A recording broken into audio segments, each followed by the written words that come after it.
नमो Narayan friends. आज की जो हमारी कथा है वो है जो दूसरा ज्योतिर्लिंग है भारतवर्ष में, देव और माता पार्वती दोनों एक साथ 12 ज्योतिर्लिंगों में पूजे जाते हैं। ये जो ज्योतिर्लिंग है ये बहुत ही विशेष महत्व रखते हैं हिंदू धर्म में। तो आज का जो हमारा ज्योतिर्लिंग है उसे हम द्वितीय ज्योतिर्लिंग के नाम से जानते हैं, जिसे हम श्री मल्लिकार्जुन ज्योतिर्लिंग कहते हैं। तो जो ज्योतिर्लिंग होते हैं ये एक विशेष ऐसे स्थल हैं, यानी भगवान शिव के ऐसे धार्मिक स्थल हैं जिनके दर्शन मात्र से हमारे पाप जो हैं वो नष्ट होने लगते हैं। जब हम इन ज्योतिर्लिंगों के दर्शन करते हैं तो इनके पावन जो स्थान है वहाँ जाते से ही देखिए आपको एक बहुत ही शांति महसूस होती है। एक अपनी जो आस्था रहती है कि भगवान के दर्शन करने से ही हमारे सारे पाप नष्ट हो जाएंगे। तो ये जो मल्लिकार्जुन ज्योतिर्लिंग है, मल्लिकार्जुन ज्योतिर्लिंग हमारे आंध्र प्रदेश के जो कृष्णा नदी है उसके तट पर जो दक्षिणावर्ती कैलाश पर्वत है वहाँ स्थित है। ये जो मल्लिकार्जुन ज्योतिर्लिंग है इसकी कथा, प्राचीन काल की कथा जो प्रख्यात है कि मल्लिकार्जुन इसका नाम क्यों पड़ा, तो हम जान सकते हैं कि ये जो प्राचीन काल की कथाएं भगवानों की जो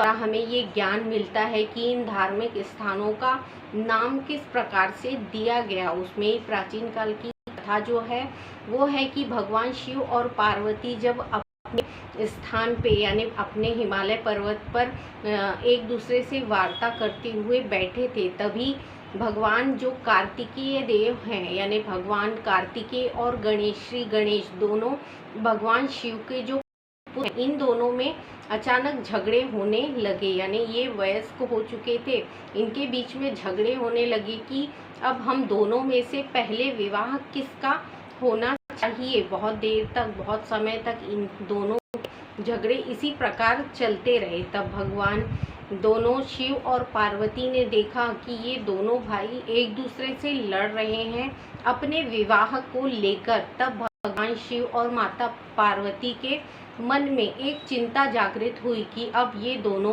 अपने विवाह के लिए झगड़ रहे हैं कि पहले किसका विवाह होना चाहिए। तब माता पार्वती ने कहा, इसका मेरे पास एक बहुत सरल उपाय है। यदि तुम दोनों में से जो पहले पूरे पृथ्वी मंडल की प्रदक्षिणा करके वापस इसी जगह पे आ जाएगा उसका विवाह मैं पहले कर दूंगी। इस प्रकार से माता पार्वती ने उन दोनों के लिए एक समाधान निकाला। अब जो स्वामी कार्तिकेय थे वो तो अपने वाहन पर विराजमान हुए और निकल गए का अपने विचरण के लिए यानी परिक्रमा करने के लिए, पूरी पृथ्वी की परिक्रमा करने के लिए जल्दी से चले गए। पर जो श्री गणेश थे उनके मन में उत्पन्न हुआ कि एक तो मेरा जो वाहन है वो है मूषक राज। अब मूषक राज यदि पृथ्वी मंडल की पूरी परिक्रमा करने के लिए निकलेंगे तो मैं इन पे कितने समय तक यानी कितने समय के बाद पृथ्वी की परिक्रमा करके वापस आऊँगा। सोच में श्री गणेश पड़ गए। जब श्री गणेश ने अपनी बुद्धि लगाई और अपनी बुद्धि से काम किया तब उन्हें अपने सामने बैठे हुए अपने माता और पिता दिखाई दिए। जब उन्होंने अपने माता और पिता को तो उनके मन में एक विचार आया कि यदि मैं पूजन अर्चन करके अपने माता पिता की ही परिक्रमा कर लेता हूँ तो ये पृथ्वी मंडल की परिक्रमा के बराबर होगा, जो शास्त्रानुमोदित है। यानी शास्त्रों में कहा गया है कि यदि आप अपने माता पिता की 7 परिक्रमा कर लेते हैं तो आपको पृथ्वी मंडल की परिक्रमा के बराबर ही फलित होगा। यानी माता पिता को उस स्थान दिया गया है कि आप माता पिता की यदि परिक्रमा कर लेते तो श्री गणेश ने वही किया। अपने सामने बैठे माता और पिता की पूजा करी, अर्चना करी और उनका 7 बार परिक्रमा करी, यानी उनकी प्रदक्षिणा 7 बार करते हुए उन्हें नमन किया। तो इस प्रकार जब ये प्रक्रिया पूरी हुई तब तक कार्तिकेय देव जो थे वो पूरे पृथ्वी मंडल का भ्रमण करके वापस अपने माता पिता के पास पहुंच जाते हैं। जब वो अपने माता पिता के पास पहुंचते हैं तब तक वो देखते हैं कि श्री गणेश जी का जो है वो विवाह सिद्धि और बुद्धि के साथ संपन्न हो चुका था। सिद्धि और बुद्धि के साथ विवाह तो संपन्न हुआ ही, इनके अलावा सिद्धि और बुद्धि को 2 पुत्र जो क्षेम और लाभ के नाम से जाने जाते हैं, ये पुत्र उत्पन्न हो चुके थे। अब जो कार्तिकेय देव थे उन्हें बहुत ही यानी गुस्सा आया कि मेरी माँ था कि तुम पृथ्वी की प्रदक्षिणा करके वापस आओगे तब तुम दोनों में से किसी एक का विवाह होगा, किंतु गणेश तो कहीं गए ही नहीं। गणेश ने तो परिक्रमा पृथ्वी की नहीं, पर फिर इनका विवाह क्यों किया गया? ऐसा सोचकर जो कार्तिकेय देव थे नाराज हो गए। बहुत ही नाराजगी में वो वहाँ चले गए, क्रौंच पर्वत पर चले गए, वो एकांत में चले गए। तब माता पार्वती उन्हें मनाने के लिए क्रौंच पर्वत पर उनके पीछे, तब उन्हें मनाते हुए माता पार्वती ने बहुत कुछ सुनाया और सारी सृष्टि की कथा सुनाई। महादेव जो थे, महादेव भी वहाँ पे प्रकट हुए, पर किस प्रकार प्रकट हुए? वो एक शिवलिंग के रूप में उस क्रौंच पर्वत पर स्थापित।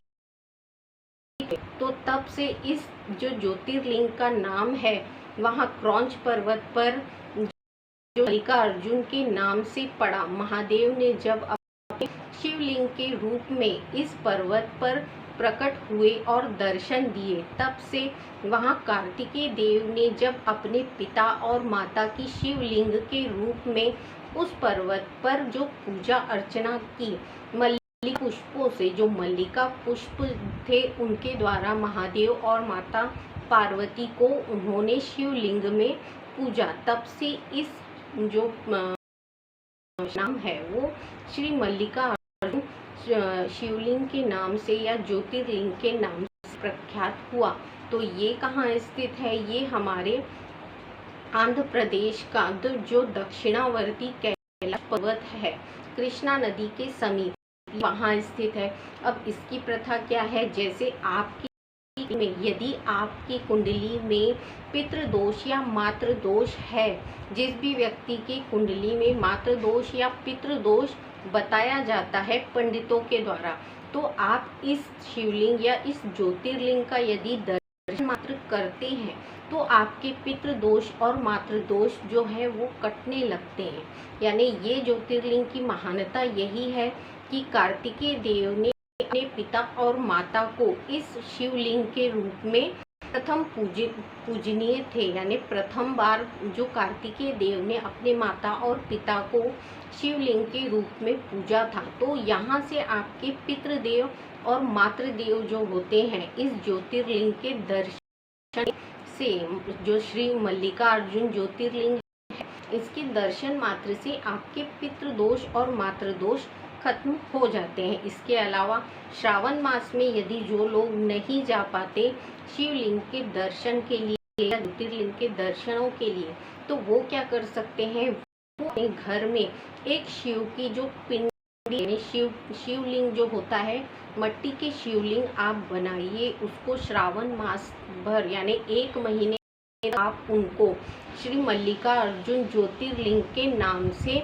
रोज पूजा अर्चन कर सकते हैं। यदि घर में आप कर रहे हैं तो उनकी पिंडी बनाकर अपने हाथों से की पिंडी बनाइए और उसको अपने स्थल पे रखते हुए उस पे धूप अगरबत्ती चंदन से पुष्पों के द्वारा, यदि आपको मल्लिका पुष्प मिलते हैं जिसे हम पारिजात के पुष्प भी कहते हैं, ये के जो पुष्प होते हैं ये भगवान शिव को बहुत ही होते हैं। जब हम पारिजात के पुष्पों के द्वारा भगवान शिव और माता पार्वती की पूजा अर्चना करते हैं तो ये फलित फल देते हैं, यानी हमारी इच्छा के अनुरूप हमें फल देना शुरू करते हैं। तो आप 1 महीने तक कंटिन्यू श्रावण मास में अपने हाथों से बनी हुई पिंडी की पूजा करते हैं और जो आप पारिजात के पुष्पों के द्वारा चंदन अगरबत्तियां जो भी आप यूज़ करते हैं घर की पूजा सामग्री के द्वारा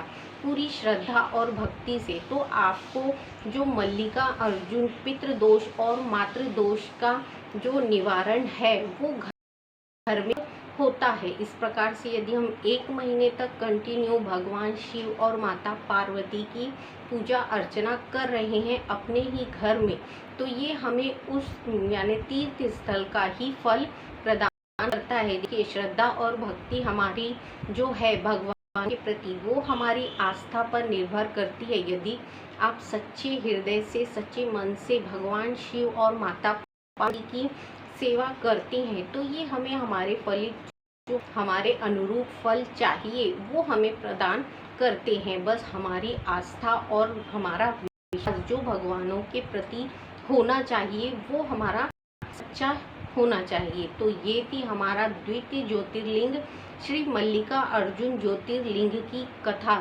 जिसका नाम मल्लिका अर्जुन इस प्रकार पड़ा कि भगवान ने मल्लिका पुष्पों से भगवान शिव और माता पार्वती की पूजा अर्चना ये उस पर्वत पर स्थापित जो ज्योतिर्लिंग है उसे श्री मल्लिका अर्जुन ज्योतिर्लिंग के नाम से प्रकृति मिली। ये थी हमारी द्वितीय कथा।